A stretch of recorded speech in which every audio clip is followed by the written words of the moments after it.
Thank you for finding the NSE podcast on YouTube. To find links for our online hospitality security training, check out the video description below. Enjoy the Nightlife Security Podcast. This episode of Nightclub Security Podcast is brought to you by Black Diamond Radio by Custom Earpiece. Visit customearpiece.com. How's it going? It's Brett Sean. I work at Big Wings in Hollywood. You're listening to the Nightclub Security Podcast. Welcome to the Nightclub Security Podcast, a professional resource for the nightclub security industry. Whether you're a nightclub bouncer, guard, owner, or operator, this is the podcast for you. We're here to inform, educate, and entertain. Let's get started.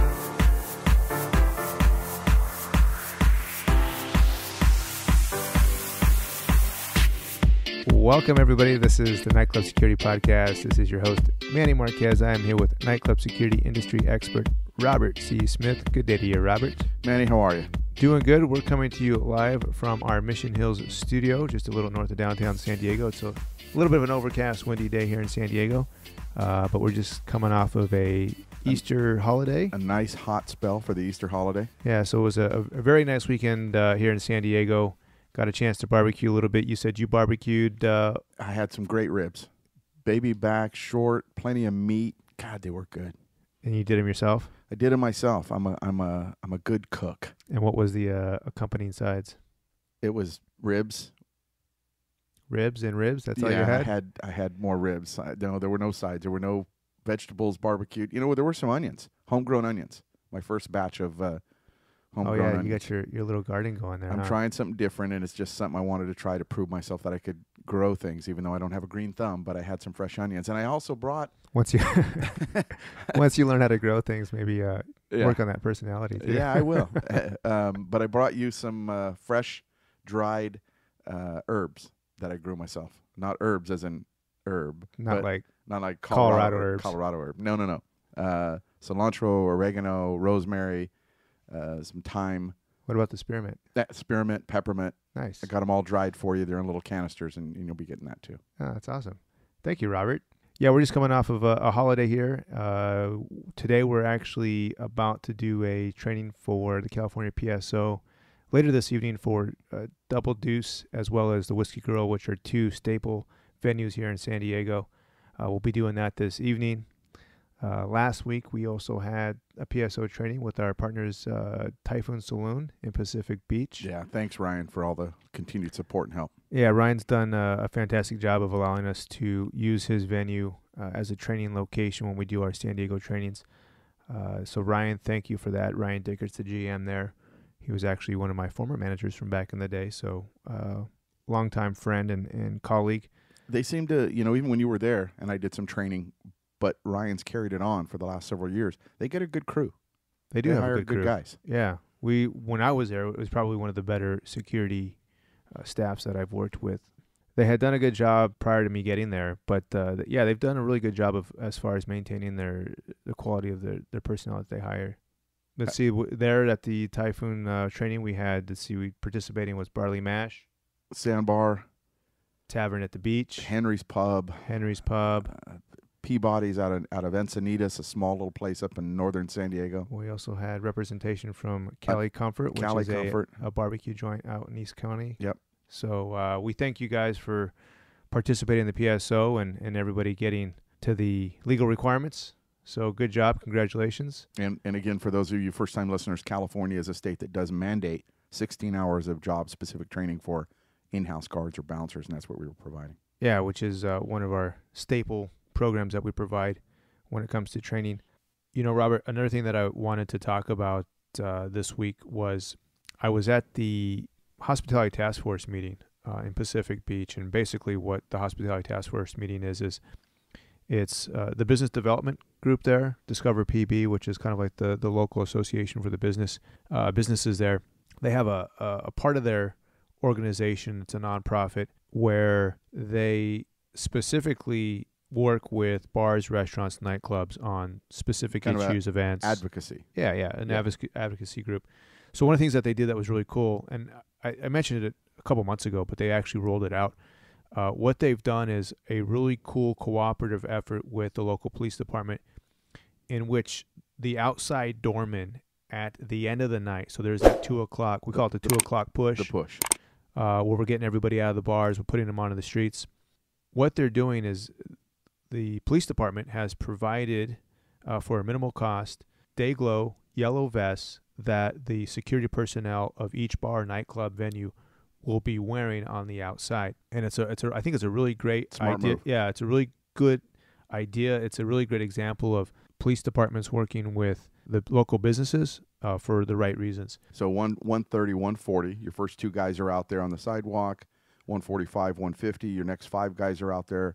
You're starting to do your push by 155, 2 o'clock. You got 10 guys out there wearing the exact same light reflective vests on the sidewalk in your parking area. A good way to describe it to a listener, if they've never been in this area, Pacific Beach, it's a row of bars. So there's probably 20. But a row limits what you're talking about. It's, possibly 3/4 of a mile to a mile of stretch of busy road with bars on each side. And the point being is there's neighboring businesses. So it's not just one venue by itself. There's multiple venues together in a concentrated area.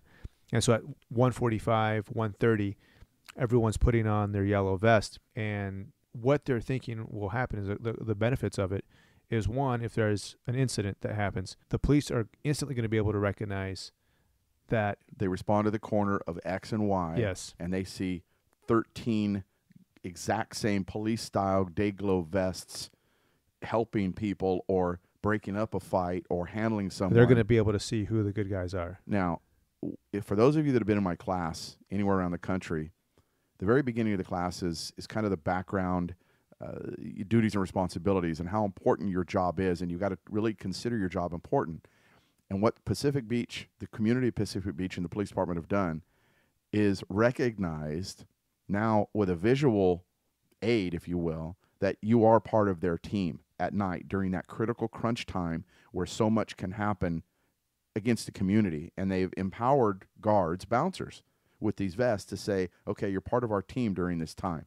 There's no, you're not a police officer still, but they've given you that vest. You're out there. They see you. They know you're one of the helpers doing what's right out there. Yeah, and these are highly visible day glow reflective vests. You'll see them at sporting events. The police department will wear them. Traffic controllers. Yeah, so something that's easily seen from a long distance. Also, another benefit that I think is going to happen is that as you have these bodies wearing these vests, it's almost going to have a perception of law enforcement. Yeah. And I think that just from a subliminal or mental standpoint, people seeing mass amounts of the same uniform in a concentrated area is going to help mitigate issues. Absolutely. Again, during our training sessions, we talk about that, you could be driving south on 5 or south on 95 if you're on the East Coast, and you see northbound a trooper, a state trooper, or a California highway patrolman. You instantly have a feeling you better slow down because you see the cop, you see the uniform, so you slow down. Yeah. It's a deterrent. Well, realistically, in PB, you're going to have maybe 50 of these vests out there on the street with another 10 cops on the street during that time frame. That's a pretty good deterrent for that small percentage of bad eggs at 1:30 to 2:30 that want to cause trouble. Yeah, and so I think it's a really good idea. Sarah Burns there at Discover PB and the Hospitality Task Force. What do you want, Manny? What do you want to bet that she doesn't get any credit? PB Business Association doesn't get any credit, and other groups within our community, Gas Lamp, other parts of the Hillcrest area, the North Park area, East Village, will start to adopt the same thing. I think we'll probably see. I mean, they're going to see how it goes Yeah. and see the ups and the downs of the program. But I think it's a fantastic idea. I don't know if Sarah was the actual brainchild of the idea. I think this was a collective effort amongst law enforcement and some other community drivers there in PB. But I think it's a great idea. I think it's a really great example of cooperative effort with the police department and local businesses. It's generally just a really good idea of an inexpensive solution to a bigger problem. It's very proactive. But here's something else, Manny. For our listeners, if you're in a community, whether you're a small community and you only have 2 guards at your country bar, or you're a large downtown area like whether it's the Mission District or it's in Charleston or in South Beach, and you think this is a good idea, it doesn't hurt to ask the cops, hey, we'd like to do this. We're out here with you every night. What can you do to help us get these vests? Okay, that's just one step. Take it to your local association, your food and beverage association, your beverage association, your business partnerships downtown, and you can do these simple grassroots things to make your not only your own venue, but your community around you safer. Now, you're thinking, well, okay, that's a good idea. I'd like to do that. It can make myself safer. Trust me, if the police see you as being smart and proactive, when you have a real violation at your bar, there's a chance that they think you are a good guy and they give you a slap on the wrist because of the proactive stuff you've done. And this is one of those proactive steps. Yeah, it's a great idea. So if you're in an area with concentrated bars, even if it's just a couple bars in a specific location, this is a great idea that you might want to take to your local law enforcement and then your your local advocacy groups and see if this is something that would work for you. I'm going to put a picture on our show notes of the actual vest. They had a sample there on hand at the meeting. Manny, real quick, and I'd even suggest, because I think about this stuff all the time, I'd even suggest that, if you're really interested in this in your area and you're listening to us, go to your beer distributors for funds to buy them. Let them buy them and give them to you. It's not a beer sample. It's not an alcohol sample, so there's not any limit they can keep from you. But let Red Bull, let Anheuser-Busch, let Stoli buy 50 of those vests online and let you distribute them among other bars nearby. Just another way to get that. Yeah, that it's again, it's a low cost to begin with, but if funds are an issue, there's creative ways that you could actually get a program like this in place. I would maybe just from a operational standpoint, I would deter huge advertisements on these things because I think that would detract from the actual purpose Absolutely. of it. The only thing that you would really need on it is just perhaps the word security. On the back of it. But anyway, I'll post a picture of that. And so I thought that was a really good idea and good job to Sarah and her team there at Discover PB. Absolutely.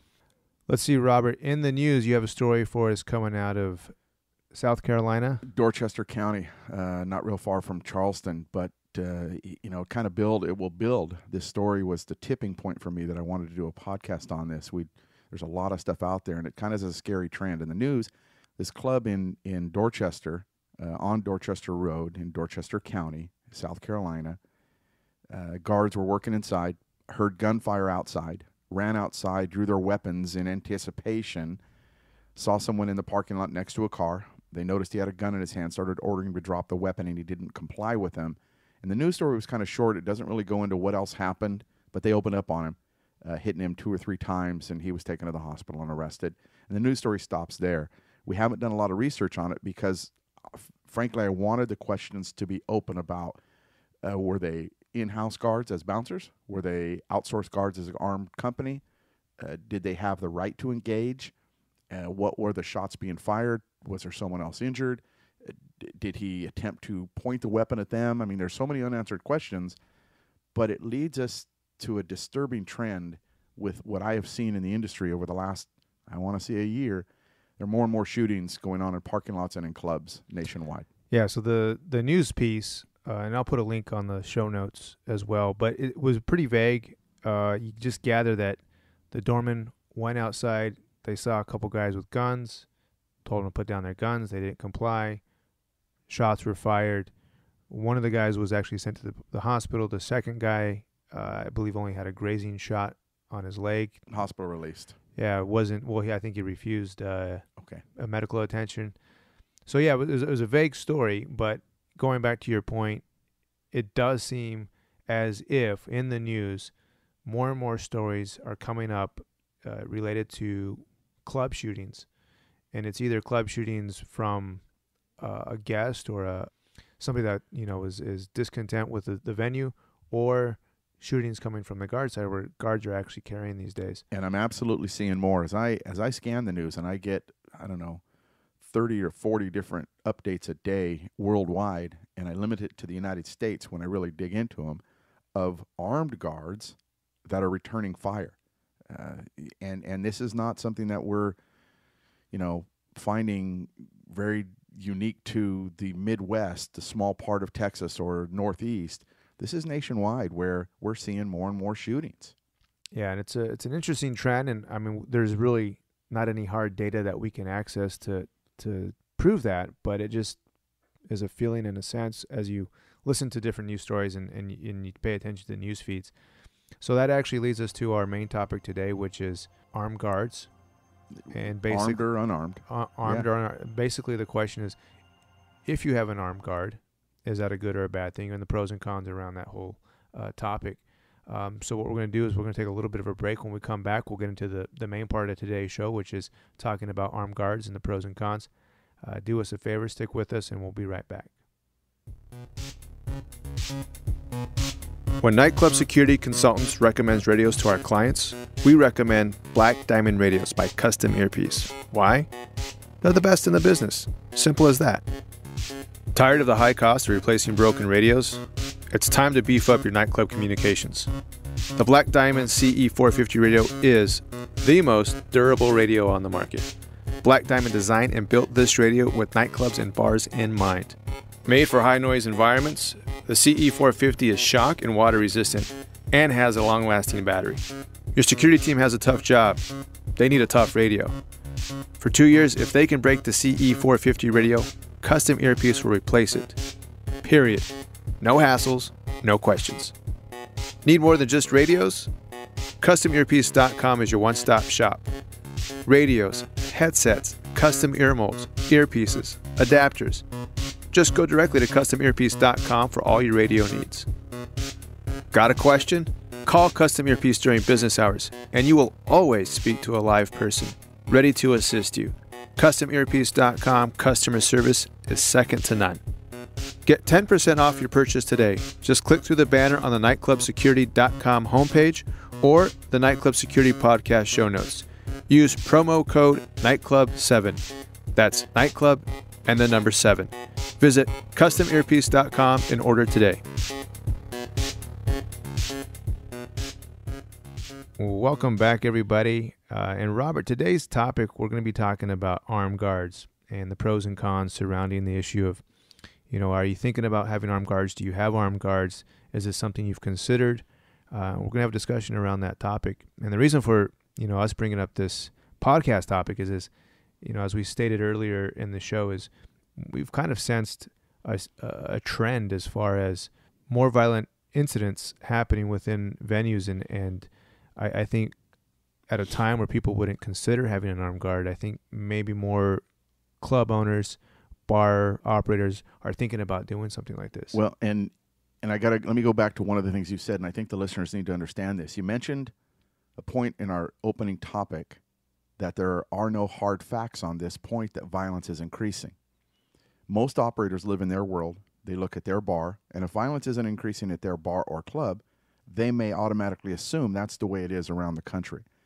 And I ask this question when I give large presentations, and when people that don't raise their hands to the question, have you seen an increase in violence?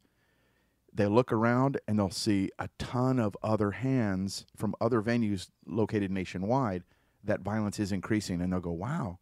And then they'll start thinking about their own city, down the block, their own county, their own state, and they'll realize that, yeah, you know what? Now that you mention it, I have noticed more shootings, more stabbings, more guard on patron, more patron on patron violence. But let me go back to the point you said.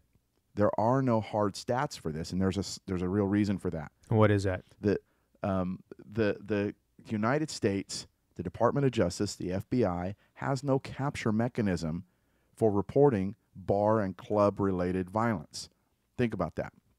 When you were an operator and you had a purse snatch, a petty theft, and someone reported their purse missing from your bar in downtown San Diego, the police respond and they write it up as a petty theft, and it goes in the National Crime Database. So when you see these news stories, and they're going to come out here again, it's about the quarterly time for that, to say crime is down, crime is up, violent crimes are up, property crimes are down, that petty theft that you reported for a customer is kept track of by the FBI.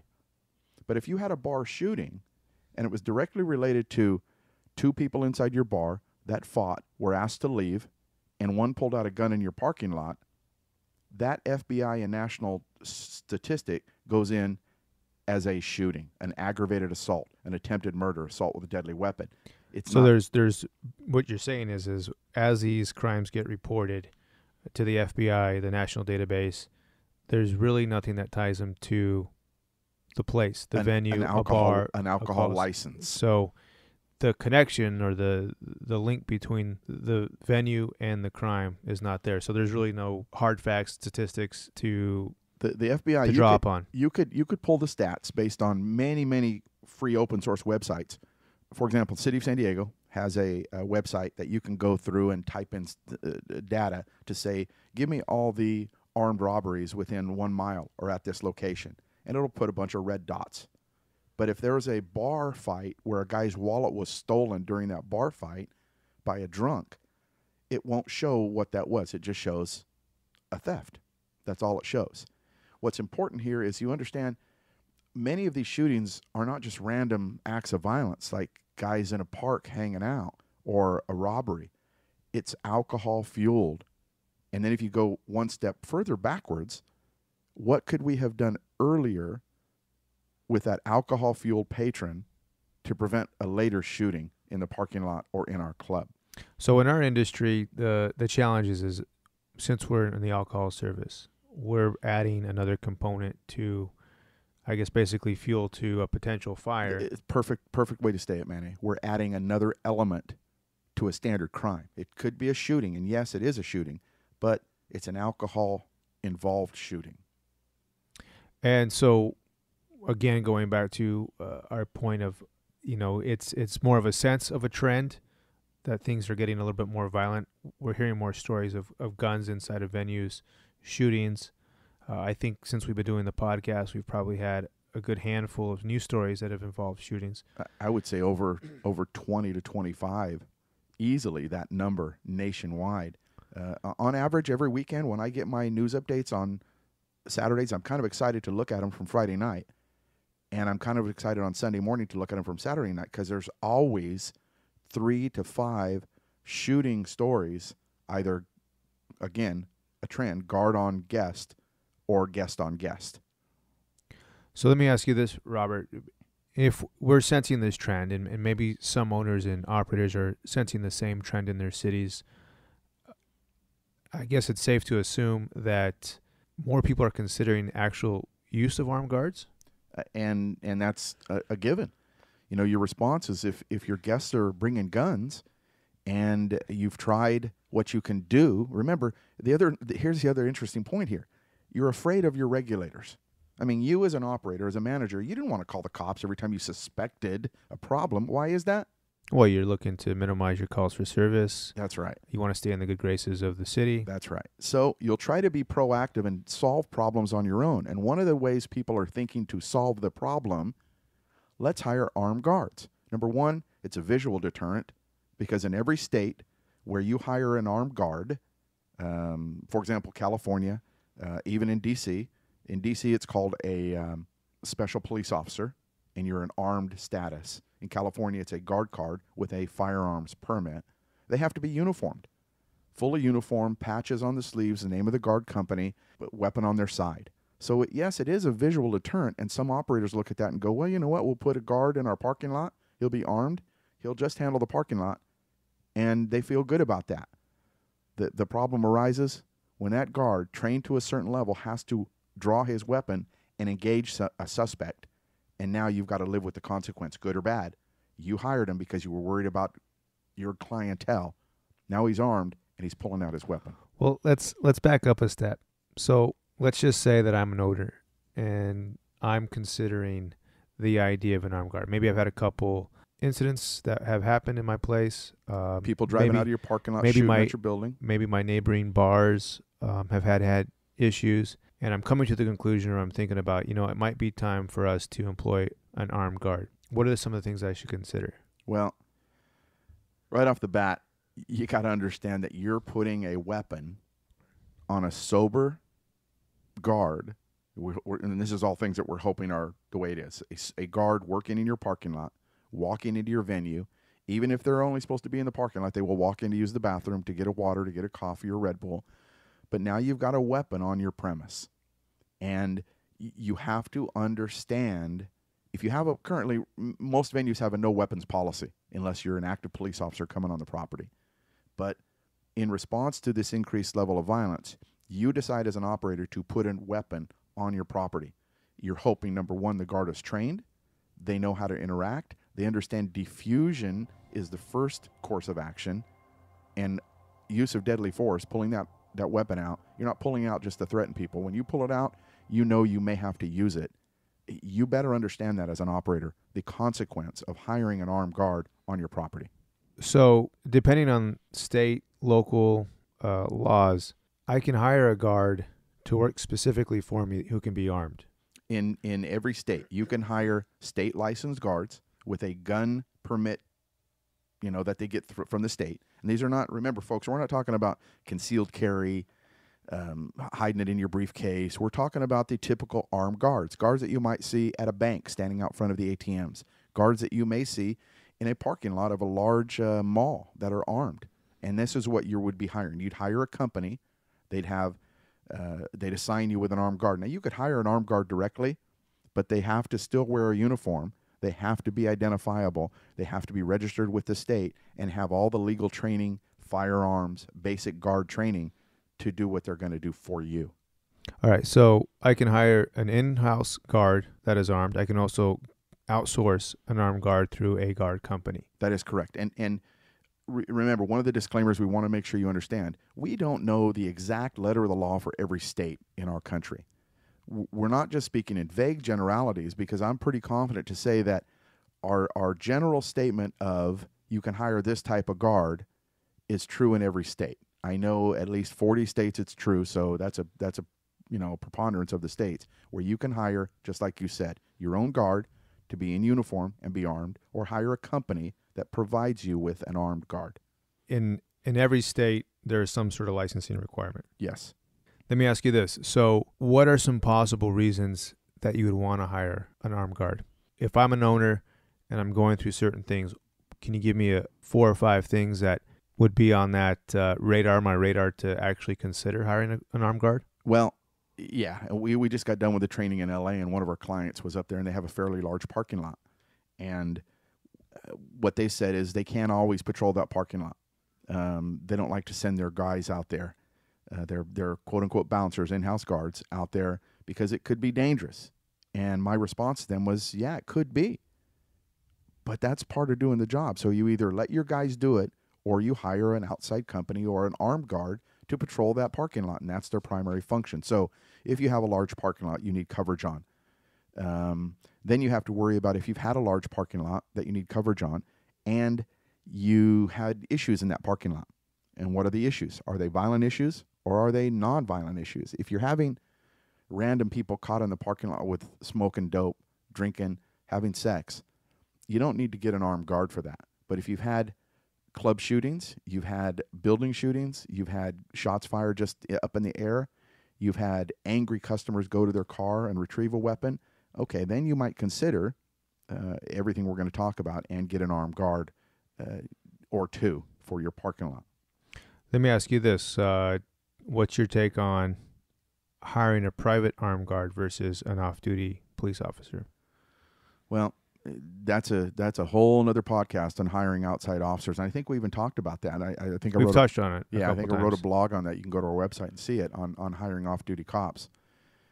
The rules of engagement for security guards and police officers involving using their firearm are the same. It's a deadly force issue. Now, the cops receive months of training and constant upgrade on that training regarding use of force, but they just don't have a weapon. They don't have a voice to a weapon. The off-duty cop can carry their baton, their pepper spray. They can carry several different things before they get to deadly force. Yes, an armed guard could also be trained in an impact weapon or chemical agent, but they certainly don't have the same amount of skill level and training that a police officer has off-duty working your parking lot. The issue is you've got a cop working, and they can be involved in a shooting just as easily as an armed guard. They're less likely to make a wrong decision than that armed guard who are not cops, but you have to also now weigh in the fact they're a cop working on your property and may have to draw their weapon to defend a guest or defend themselves. So let me ask you this. If you had a nightclub of your own and you were in the process of, you've made the decision, yes, I want to hire an armed guard, would you hire a private armed guard or would you hire an off-duty police officer? I'd hire a private individual to be an armed guard. And why is that? Because I could train them. I could mandate that their company send them to the appropriate training to understand what they're dealing with. Get this. Every state that requires training for guards to carry a weapon, and this is including the police, they get very minimal regarding customer service, and they get none involving bars or nightclubs. So I would rather hire a guy that is not going to tell me, no, I got a badge. I'm state licensed. I'm a cop. I know everything I need to know to work in your parking lot. Plus, I'm going to pay him $35 to $50 an hour, and I have to just accept what I get.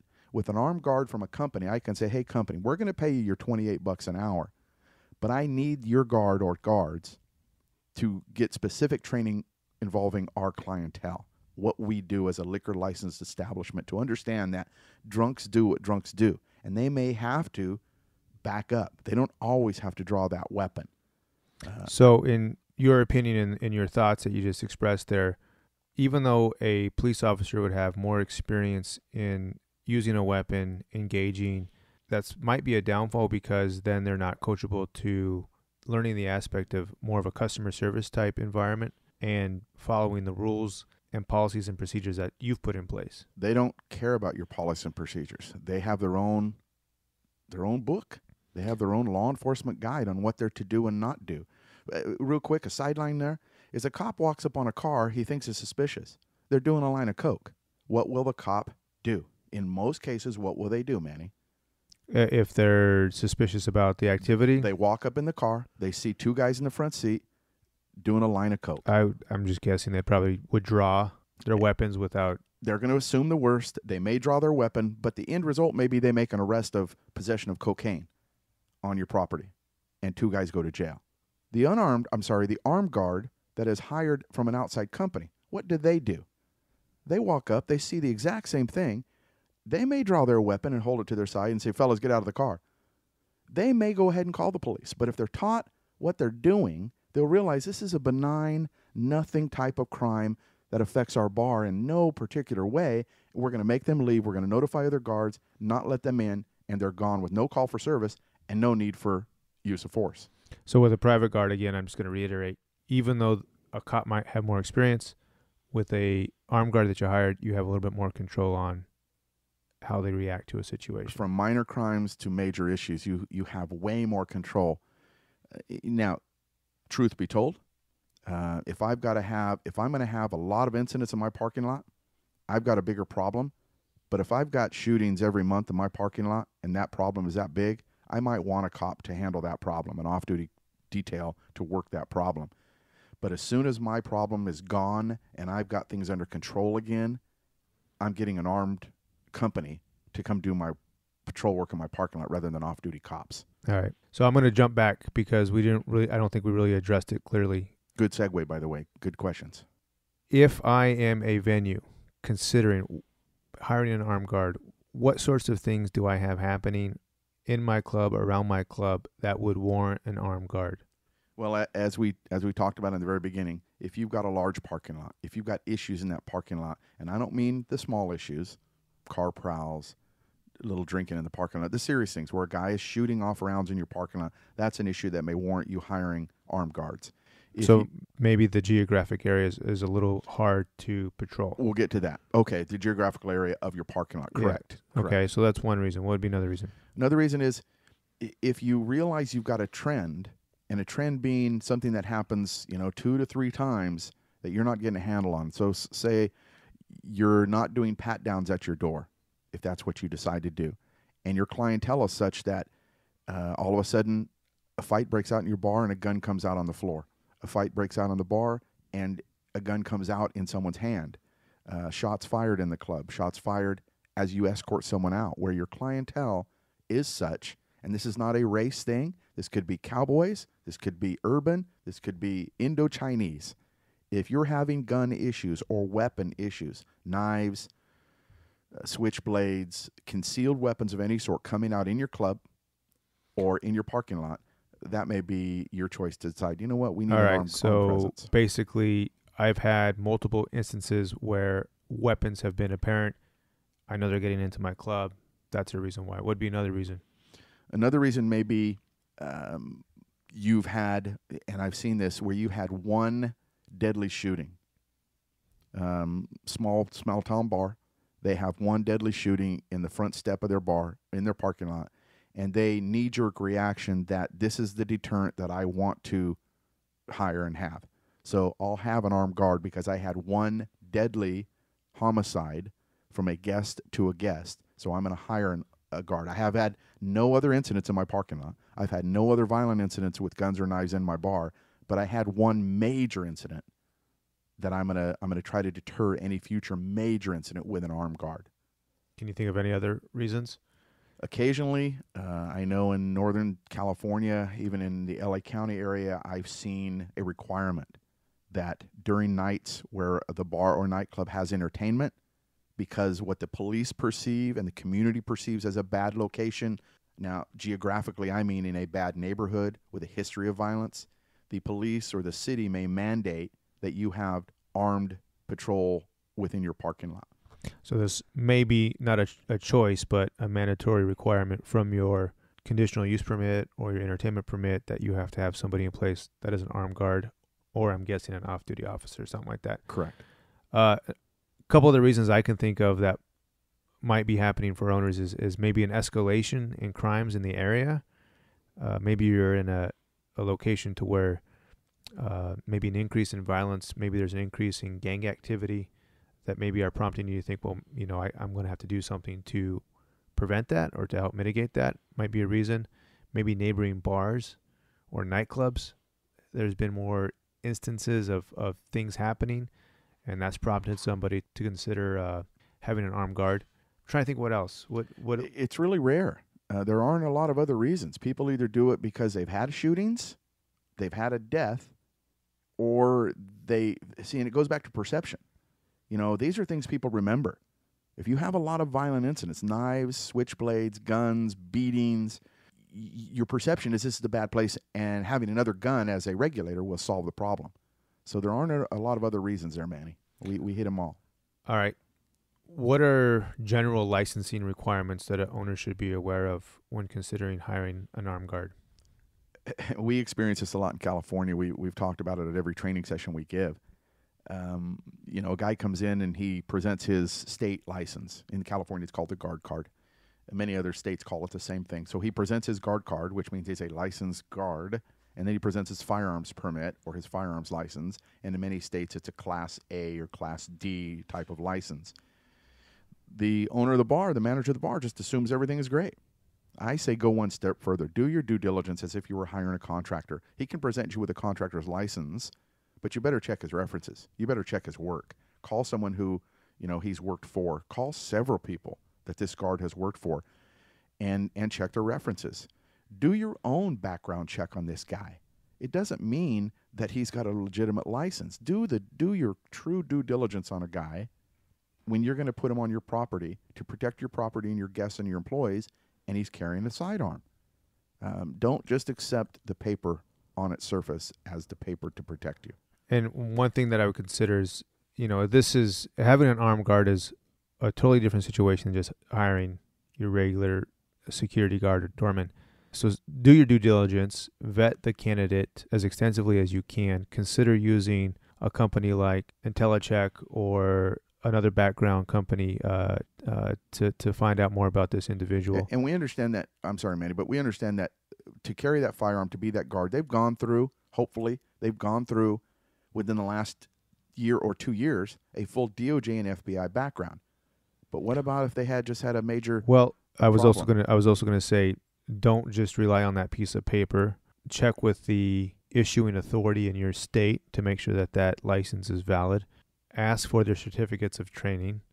Find out a little bit about where they got their training. I mean, this is pretty extensive, but I mean, I think when you bring somebody in your venue who is carrying a weapon, I think it's very important to know who's working for you and what sort of reputation they have.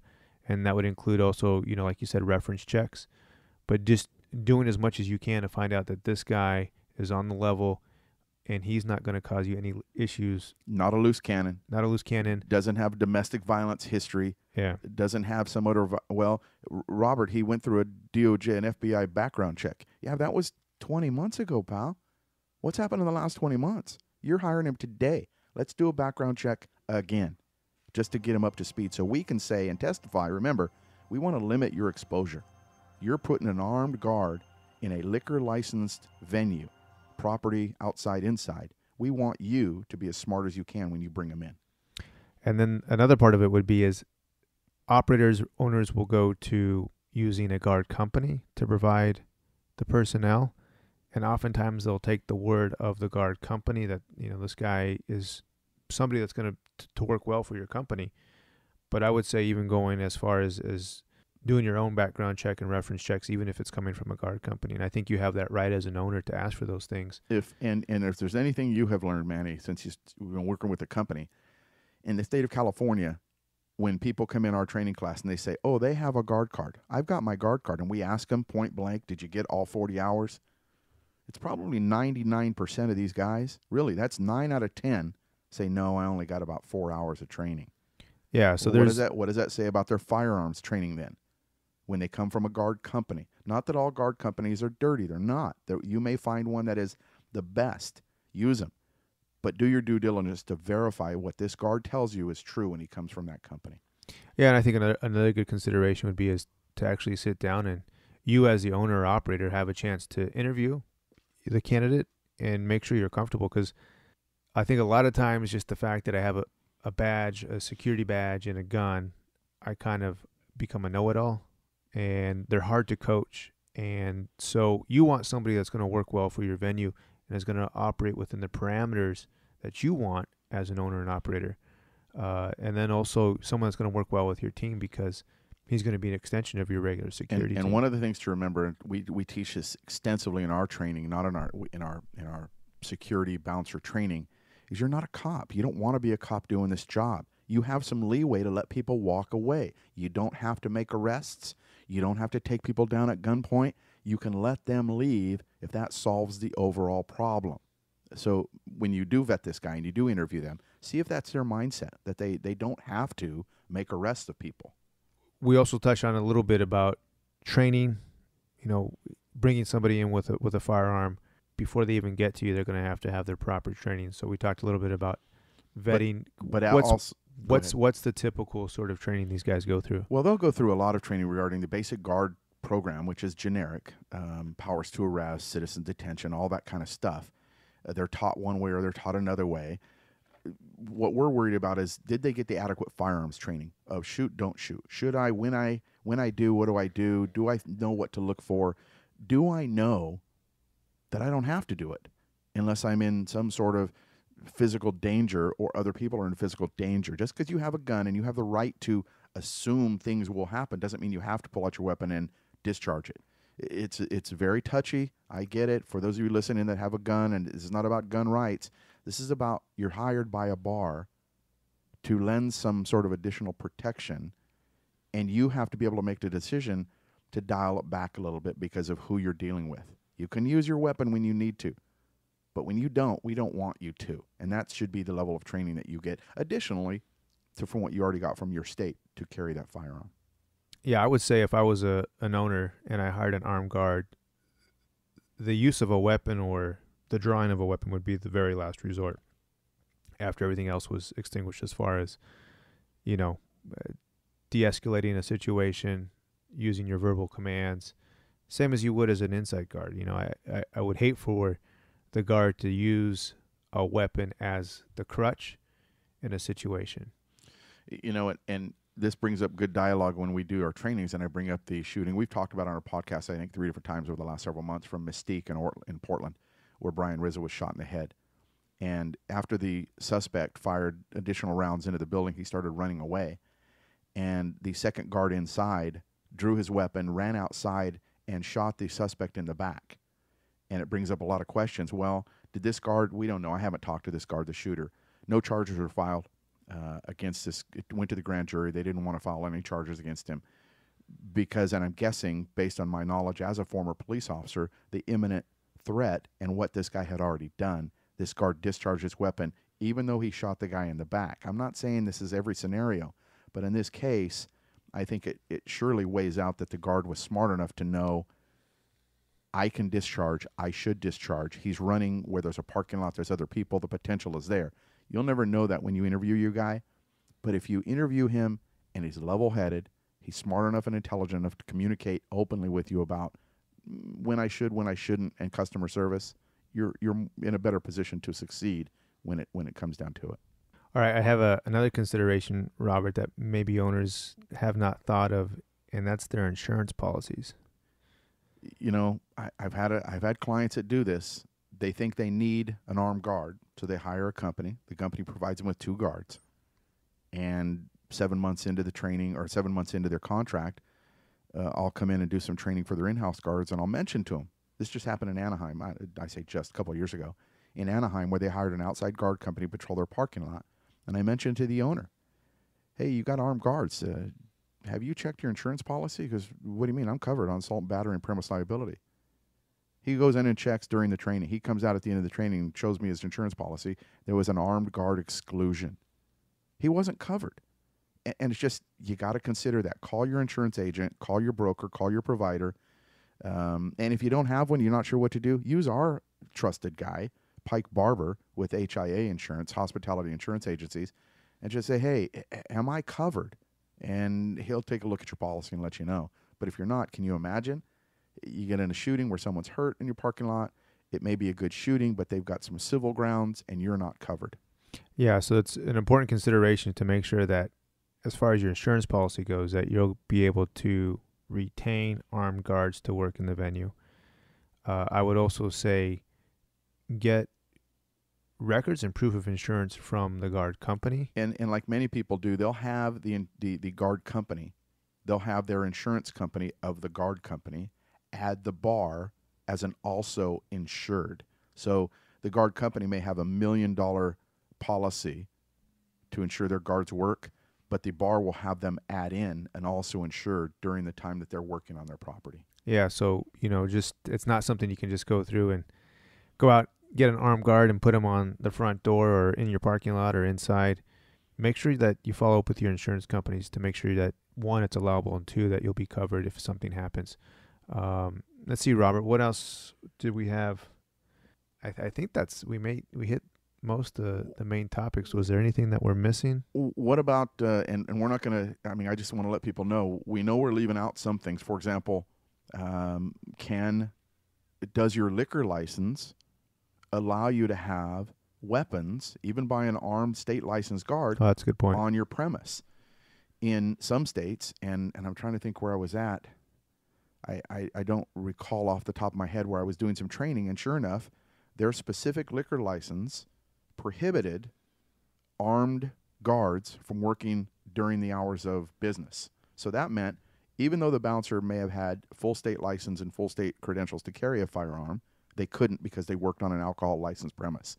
It's something else to check to make sure your ABC, your beverage control license, allows it. Number 2. That's so funny because we can go from being required to have an armed guard all the way to the other end of the spectrum where it says you're not allowed to have an armed guard. So make sure you know your state, local laws and regulations as far as armed guards are concerned. Number 2, make sure that they're, and this is a second consideration I would give you guys, make sure that the uniform requirement that you verify in writing, you look at the code, find someone you know that runs a guard company and ask them to show you the code where these armed guys have to be in a full uniform. What you don't want to do, and this goes into my third point about notifying law enforcement you have an armed guard, what you don't want to do is put a guy in a polo shirt, a red polo that says security on the back, a logo of your company on the front right breast pocket. He's got web gear and his gun there, and he's just hanging around with cargo pants in the parking lot tucked into his boondock boots. That's your armed guard coming from security company. Well, number 1, he may not be state compliant with his uniform. Number 2, he looks pretty aggressive. And number 3, the cops don't like that look. It's an aggressive, in-your-face guard type of look. If he's in a full uniform, the guards will be readily identifiable to the police, and the police will accept that full uniform look better than they will some guy who's out there as a mercenary style look. The polo with the beret hanging off the side. Good. Wearing a short sleeve, extra medium size shirt tucked in with his web gear. I know I'm describing some of the people I've seen, and they just put out the wrong image. The cops automatically have their spidey senses go up against these guys. And then the last thing I would say, if you have an armed guard company working for you, or you hire your own armed guards, notify the cops you're going to start using. So when they come to your property, you can do a thing. Every department has this ability through the computer automated dispatch system.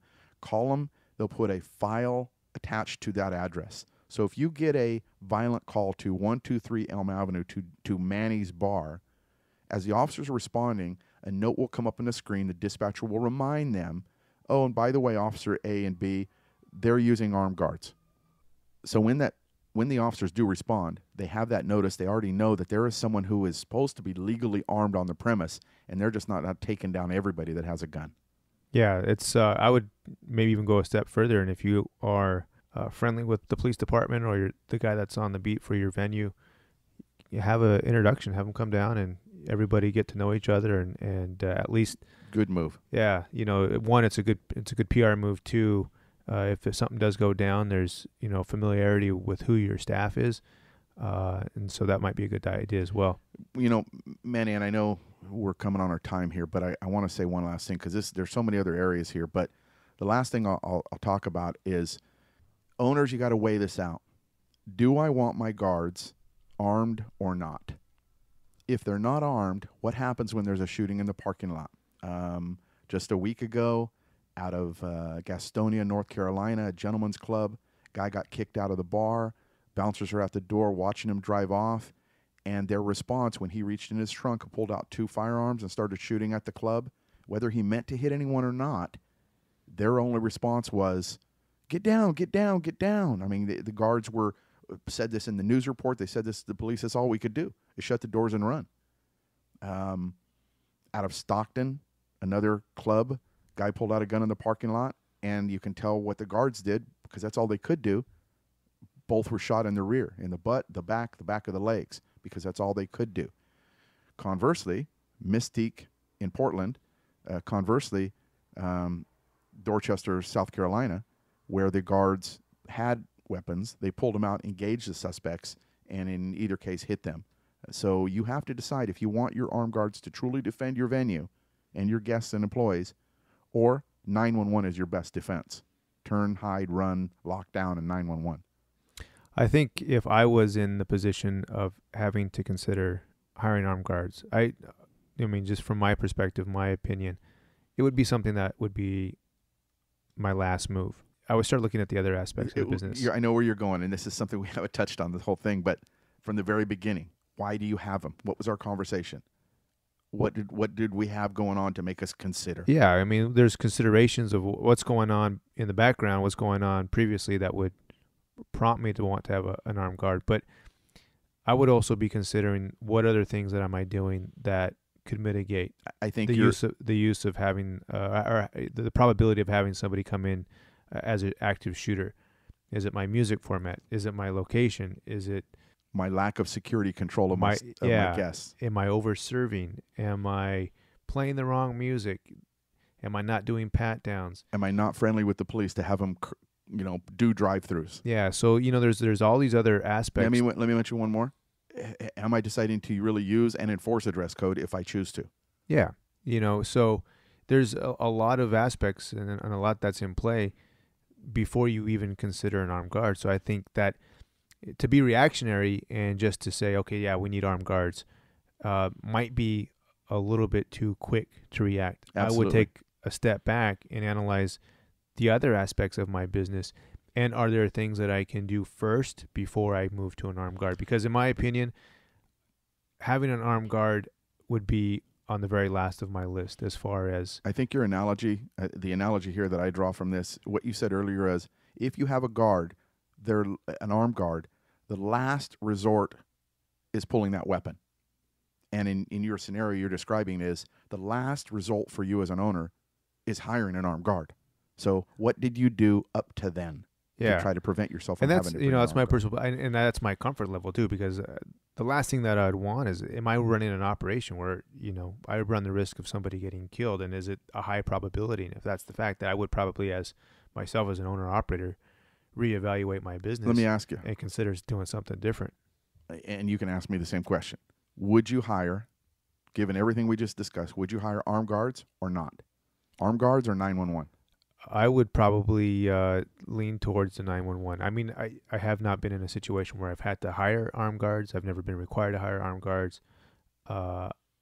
Me too. And I think that I've worked in environments and worked with teams where I've felt confident enough to where that wasn't necessary. Now, at the same time, I can't speak for somebody who works in a high crime urban area. But I got to tell you, Manny, I'm with you. And I would almost, look, I've never ran a club, as you just described, high crime urban area. You know my opinion, I think, from my training. I don't care. If you're running your bar as a tight ship and you've got a good door control, good perimeter control, where your guards are in charge, they're not rude, they're polite, they're respectful, you're less likely to eventually need an armed guard because you're handling problems correctly and early. Yeah. So that's just my take on it. I can't speak for every situation, and everybody's, their business model is different, and they're willing to take a different amount of risks, I guess, just like any type of business. And so that's left up to the individual. But I think the discussion today is, if you're considering using an armed guard, these are some considerations that you should go through, and you should sit down and talk to your management team and your ownership team before you bring somebody on. And if you do decide, some good steps and some good thoughts to implement prior to hiring somebody. And again, we don't know everything, but we're trying to give you as much direction as we can so you can have a better chance of limiting your liability. And I would love to hear from an operator that's gone through something similar like this, where they've had to make the decision of bringing on an armed guard, and the considerations and the experience that they had, and maybe something that they can teach us to pass along to our listeners. Absolutely. So if you do have something like that, again, questions@nightclubsecurity.com is the email address, or you can put it right on the comments on the show notes. Did you have anything else you wanted to? Nope, that's it. All right, so we're going to take a little bit of a break. When we come back, we'll wrap up, we'll make some announcements, and then we'll end the show for the day. But stick with us. We'll be right back in just a moment. If you like our show, visit nightclubsecurity.com for more information and access to free resources.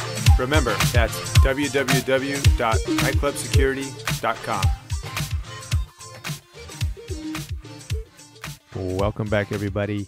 Robert, we have a few announcements here to end the show with. Let's see, we have some training coming up in D.C. You got the dates on that? Yeah, we're going to be in D.C. the 12th and 13th of May. We'll be at Shadow Room again from 5 p.m. to 9:30. Thanks again, Steve, out there at Shadow Room. And what were the dates again? Monday and Tuesday, May 12th and 13th. We'll be there actually 4 days. We've got another closed session for a private venue that wants to do some training, but we'll be Shadow Room Monday and Tuesday, May 12th and 13th. And then anything else on your calendar coming up? A week later, I'll be in Edmonton, Canada for the Responsible Hospitality Edmonton has invited me up to sit on a panel with some Royal Canadian Mounted Police specialists, some other cities. You're going to be hanging out with the Mounties? Yeah. We will. I'll hopefully wear a hat, Smokey the Bear hat. Get some gravy and fries. Hey. And don't forget our continued training. We're breaking it up into 3 sessions from tonight's session with Double Deuce and Whiskey. Next week, do part 2, and 2 weeks later, do part 3. So what Ryan's decided to do, Ryan's the GM at Double Deuce, is we have a 1-year contract with the venue, but we're going to reset their entire team, get them all up to snuff as far as the PSO licensing, make sure we got their background checks, live scans, and then we're going to get them registered with the state. So Ryan's really doing a great job of just being proactive, and he told me he felt like things were getting a little bit loose, and he wanted to reset and get back to his comfort level where they were before. And so we're happy to help him do that and bring him back up to a higher standard. So good job, Ryan. That's also the same with Jerry Lopez at the at Whiskey Girl. They're doing the same thing. So let's see here. Facebook, where can they find us, Robert? They're going to search for Nightclub Security. There you go. And Twitter, our at Bouncer Coach. If you haven't followed us, actually, I've been really impressed with our followings lately. Yeah. We're getting more and more, and it's got some good traction. So we post, our podcast posts, our blog posts, little tidbits, hints, information. So do us a favor and follow us on Twitter. Find us on Facebook. Again, questions can be emailed to questions@nightclubsecurity.com. To find us on iTunes, just search Nightclub Security. We're also on the Android platform through Zune. Again, search Nightclub Security. And again, if you have a friend, coworkers that you think would enjoy this information, get value out of it, do us a favor, pass this along. We'd like to grow this community and get as far as the reach as we can. I agree. Robert, I think that's about it for today's show. Is there anything you want to add before we wrap it up? Nope, good to go. Alrighty. This is Manny Marquez. I'm Robert Smith. And be nice.